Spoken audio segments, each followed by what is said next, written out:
Welcome aboard.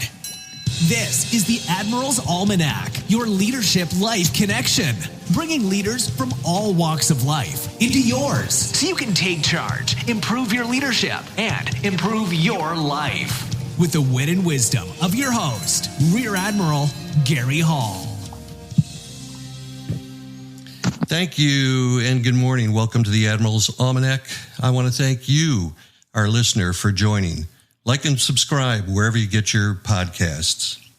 Today, I want to welcome back to the show Captain George Galdorisi, United States Navy, retired. George is a published author of hundreds of journal articles, nonfiction, and fiction novels. He's no stranger to the New York Times bestseller list. His latest thriller is Fire and Ice. This is the third in the Rick Holden series. Good morning, George. Thanks for joining us. It's good to be here, Gary. I always enjoy being on your show and sharing with your listeners. Oh, absolutely. They always enjoy hearing from you, George. Now, for our listeners, George and I met last week in beautiful Coronado, had a breakfast and caught up on our careers and what's happening. And the conversation turned to Pentagon planning. What's the issue there, George, that we discussed about a planning process in the Pentagon? Yeah, well, for any of your listeners who are in the military, former military, I think they understand just how busy people in the Pentagon are just with the day-to-day things that have to be addressed. If you were in Washington, D.C. and drove by the Pentagon at, let's say, 10 o'clock at night, you'd see thousands and thousands of cars still in the parking lots. So the point is people are earnestly doing their job, doing a great job, but really don't have the luxury of thinking outside the box as far as what the next war would look like or what the war after that might look like. So that's the burden they have to carry, and I think they look to some of us outside the Pentagon now to come up with some of those scenarios. Yeah, I think some people would say that the Pentagon plans for the last war we had and aren't thinking about future wars. Well, I think you're right. And you know, that you could say the last war we had, the next war could look like that. So shame on us if we didn't plan for that. But then, you know, once you get embroiled in that, it's hard to stop and then say, well, let's look at the next war. And then the Navy, the parlance is today's Navy and tomorrow's Navy, and then Navy after next. And so there aren't too many people planning for the Navy after next, and that's why there's people thinking outside the box about what that Navy will look like. And yeah, that's a fantastic process, and the difficulties facing the Pentagon is they're fighting that internal budget war every day. I always say that the Pentagon is great at reacting. The United States is great at reacting to a situation, but not always about planning the future. And I think this is where fictional intelligence, or FICINT, comes into play. You're an expert at this. Help me understand what FICINT is. Well, yeah, it's really a narrowing the scope, if you will, of what you write about. I think we all have read military thrillers that are just so far away from reality that you want to throw the book away. So FICINT really addresses thrillers from the standpoint of what does our current unclassified intelligence tell us about what the world looks like and what it will look like, and then doing stories with that in mind that are maybe not probable, but at least possible and plausible. And that's the genre that many of us write in now. And this is being mainstream, Gary, that it used to be just a few outliers who did this. And now this is being mainstreamed within the U.S. military who are looking for people to do this. The U.S. Army Training and Doctrine Command sponsors a fiction writing contest. The Marine Corps Warfighting Laboratory does the same, as does the Joint Artificial Intelligence Center, Naval War College, Army War College, some think tanks like the Atlantic Council. So now this is being institutionalized where they're calling for people outside the lifelines to imagine what warfighting might be like. Yeah, absolute great point. And I think the U.S. Naval Institute recently said that fictional intelligence could be leveraged by all levels of the military, strategic, operational, and tactical, to visualize potential threats to our country. Now, I recently had the opportunity to talk with my classmate from the Naval Academy, Admiral Jim Stavridis, and he said there was a great deal of FICINT following World War II and during the Cold War, but there's was a pause. Did you see that pause between what you said? It's really being normalized right now, but there seemed to have been a couple of decades where we didn't do that. No, I think right. I think during the global war on terrorism for 2 decades, there was intense focus on that fight, which ebbed and flowed. Wasn't a straight line that we were victorious then. So, for a number of reasons, people stopped trying to imagine the next war. And then, people like Jim Stavridis and Elliot Ackerman in 2034, and P.W. Singer, and August Cole in Ghost Fleet started thinking about, well, what would happen if? And so that now I think other people are picking up on that and trying to do similar things. Absolutely. You mentioned Jim's 2034, which is conflict with China. Now, you wrote Fire and Ice, which is something that happens between Russia and Eastern Europe countries. But tell me, this Fire and Ice is the third issue in the Rick Holden series. So tell us about the first two, and how did you wind up, writing the Rick Holden series? No, thanks for that, Gary. So full disclosure, I'm from New York City, so I see a conspiracy everywhere. So in my writing, I'm always, thinking, what would some evil person do? And the other thing is they say, write what you know. So the first book in the series, The Karnataka Conspiracy, was based on USS Coronado, which was for many years the flagship of the Navy's Third Fleet Commander. And from a write what you know standpoint, when I was in command of USS Cleveland, we did drug ops twice, 4 trips through the Panama Canal, lots of time in the Caribbean, and so I knew that territory. And then I started thinking, kind of like the book 7 Days in May, what if senior military officers were not very happy with the president? What would they do? What might they do? So I built that scenario on having the chairman of the Joint Chiefs of Staff and other senior leaders convince the president they needed to do an operation to catch a drug kingpin, put one of his people he liked, one of his generals he liked, in charge, and then engineering that scenario to fail. And then, of course, the hero Rick Holden and his partner Laura Peters try to stop the president from being impeached. So it was what could happen in a scenario like this. Well, as I always say, just because you're paranoid doesn't mean somebody isn't out to get you. So that was the Coronado Conspiracy. What was the next Rick Holden book? Yeah, the next one was For Duty and Honor, and again, that went back to my Navy experience. I spent 5 years as Chief of Staff for a carrier strike group, lots of it in the Arabian Gulf.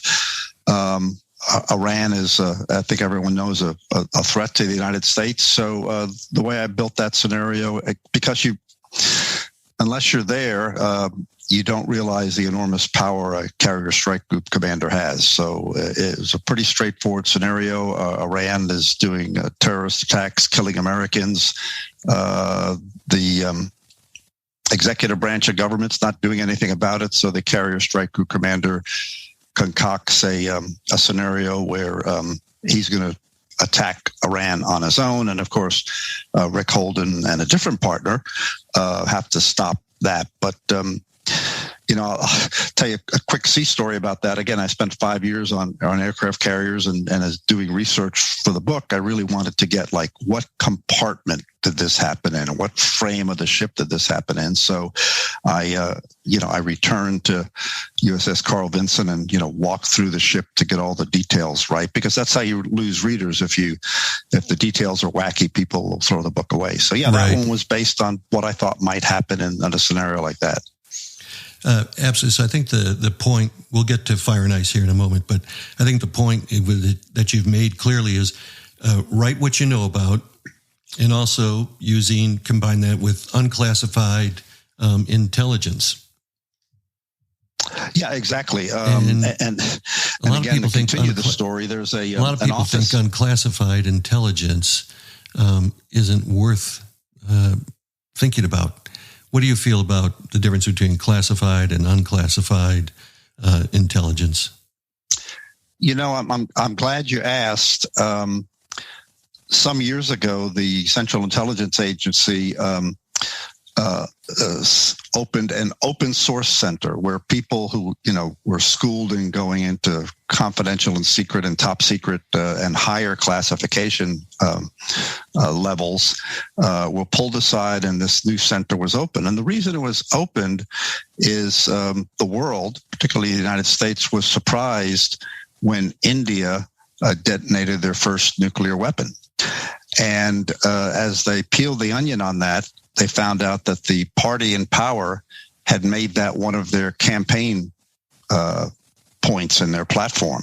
So it was right there in front of everyone, but it was unclassified. And again, people who thought unclassified wasn't important completely ignored it. So the CIA Open Source Center still exists today to exploit open source sources to find out things they need to know.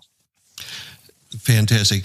Now, I want to give a unsolicited pitch for the Institute for the Study of War, or ISW, which the chairman is General Jack Keane. But Dr. Kagan, who runs that outfit, everything is done in the unclass level, and often they are way ahead of our three-letter agencies and the Pentagon and the intelligence that they fuse together. So never discard or discount unclassified information. So anyway, back to FICINT. The Army War College says it's envisioning the future war through fictional novels and intelligence. What is the FICINT process, and why now, as you said, it's being mainstreamed? What do you think? Well, I think I want to walk it back, Gary, to a speech that then Secretary of Defense Ashton Carter gave at the Reagan National Defense Summit up in Simi Valley, and this was in 2015. And again, he walked it back that during the Cold War, the primary threat was the Warsaw Pact, and we envisioned 350 Warsaw Pact divisions coming through the Fulda Gap and enveloping Western Europe. And then the Soviet Union collapsed. The U.S. was the unit power, and then came 9/11. Global war on terror was the only thing we worried about. So what Secretary of Defense Carter said is it's a much more nuanced threat landscape now. We have two peer competitors, China and Russia, and we know what they're capable of. We have two lesser powers, but more unstable, Korea and Iran, and then we have the threat of global terrorism remains. So what he was saying is it's a much more nuanced thing. For those of us in the FICINT genre, it really opened up the aperture to say, well, wow, we could write about China, we can write about Russia, we could write about North Korea, et cetera, et cetera. So rather than, sort of one mainstream threat, and if you walk it back to Tom Clancy's novels, it was all about the Soviet Union and the Warsaw Pact. But now the reason there's more FICINT is people have more threats to write about, if that makes sense. Yes, it does. So, but in today's world, do you think there's a easier path to writing with everything from apps to word processing? What do you think about the ease of writing? Have I got that right or close to right? Well, I think you do. It is easier to write. Anyone can write 80,000 words, call it a novel, and put it on Amazon. So that's the good news. The bad news is there are millions of novels on Amazon. So if you write a thoughtful novel about fictional scenarios, the question then becomes, how do you get it noticed? So publishing houses have their own media efforts to do that, but I guess so. It's easier to write it. It's harder to get noticed. Okay, but now you're associated with the publishing house Brave Ship. How are they promoting the FICINT process or facilitating that process?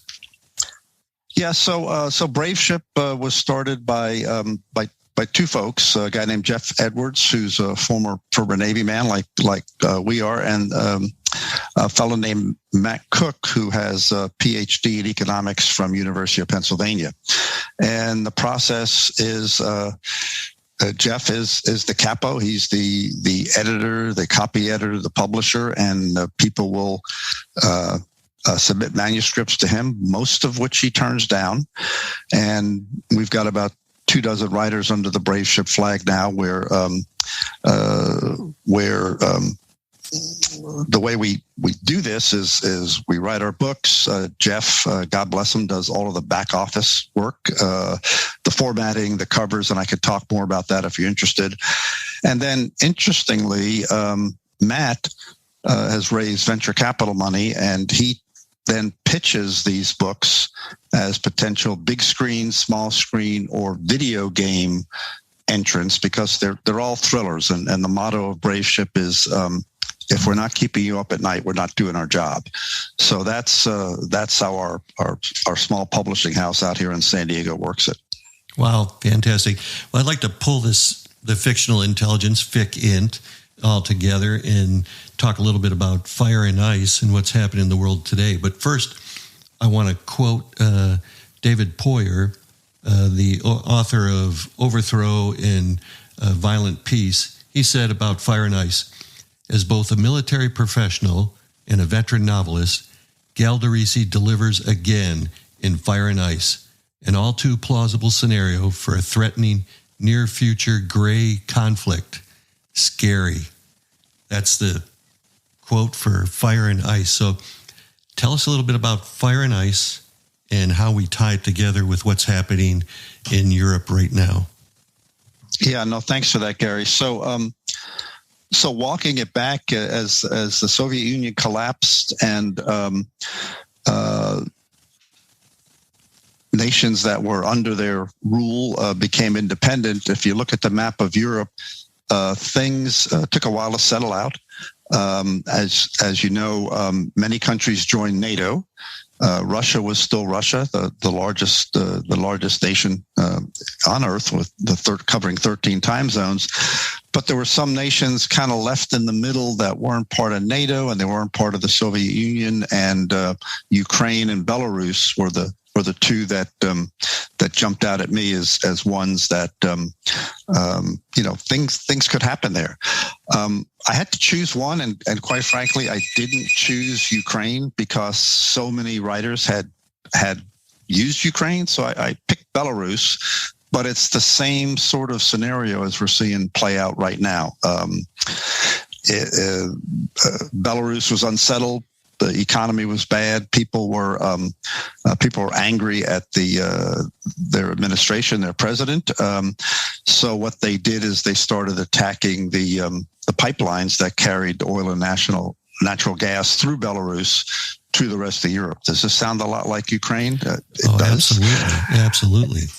And then, of course, Putin got angry because he was losing money, so he invaded Belarus to take control of the pipelines and started committing atrocities. Again, this sounds a lot like Ukraine.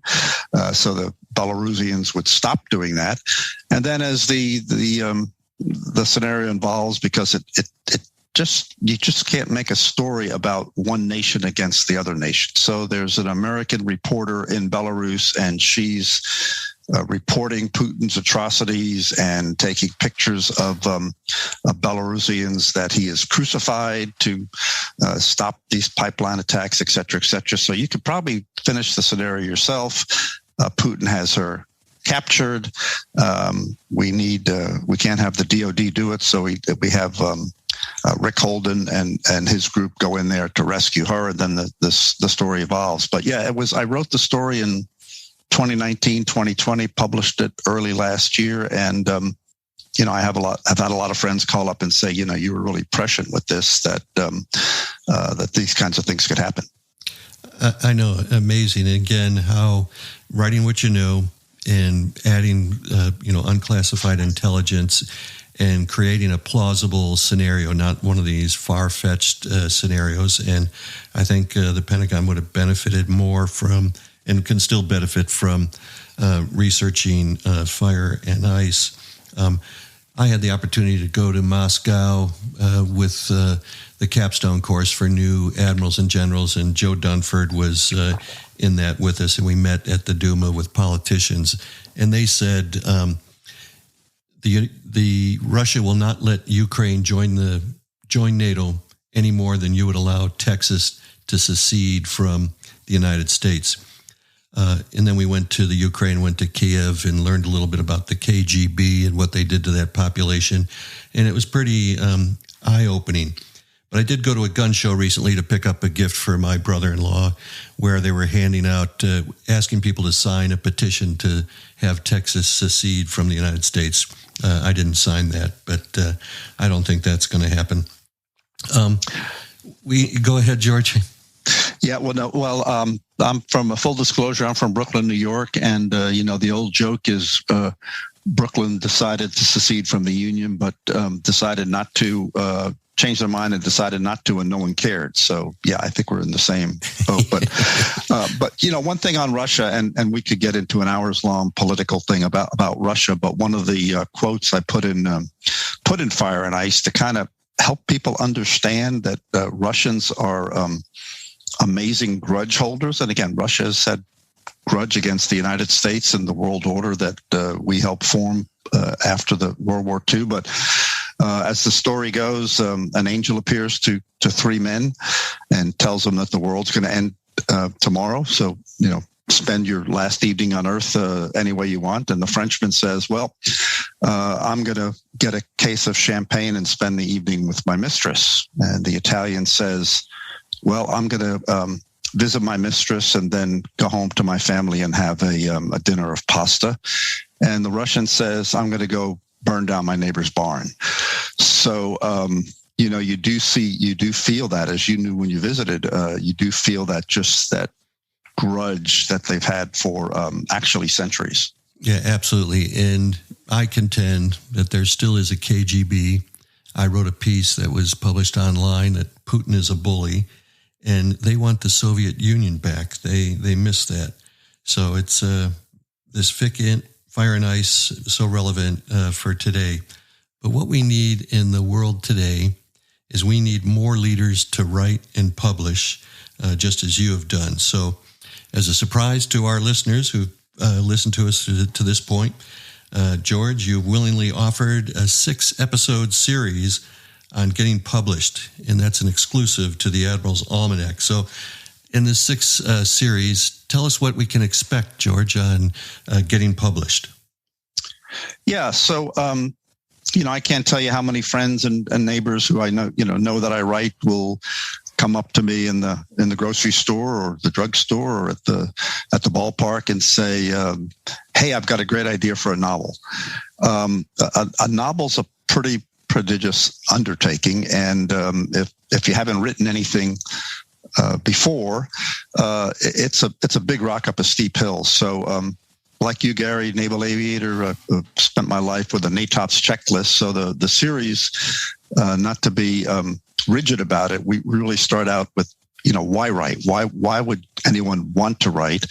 And then, how to get your voice out there. As you mentioned, things you've put on your blog and website, and just sort of that try before buy, writing things, and then writing things for things like your college newsletter, your local newspaper, just getting that those juices flowing and getting some feedback from editors, and then writing for trade journals, publications like Naval Institute, and kind of a building block approach. So then when you decide to take on a nonfiction book or a novel, you've got some experience and you're more comfortable doing that. So that's kind of how the series starts. It starts with why write? And, some people think writers are these, their vision of a writer is someone who moves to Paris and rents a fourth floor walk-up, rat-infested, unheated flat and labors for 3 years to produce their opus. I don't know any of those people.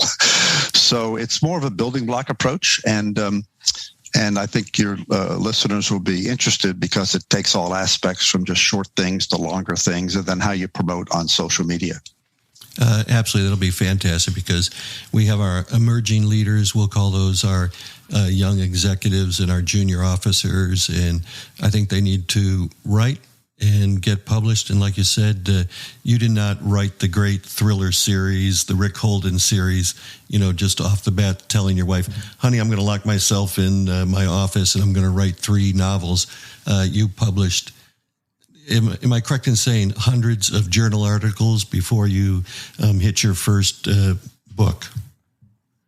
No, I did. I was encouraged by commanding officers who said, if you really want to be a professional, you have to have a voice and write for publications like the Naval Institute Proceedings and the War College Reviews. So yeah, that's what I've done throughout my career. And like you said, that made writing a novel or a nonfiction book a lot easier. And as an example,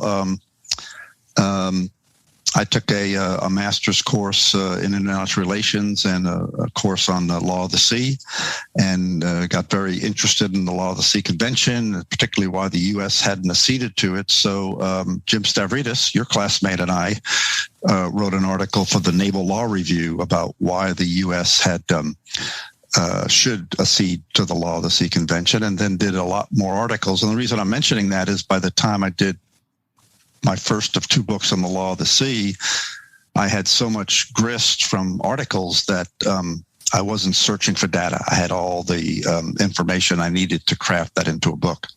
George Galdorisi, friend, colleague, a mentor, naval aviator, published author, great thinker. George, thanks so much for being on the Admiral's Almanac and putting this information out and inspiring others to write fire and ice type thrillers and fictional intelligence or FICINT. And we look forward to the 6-episode series on writing and getting published. Final words.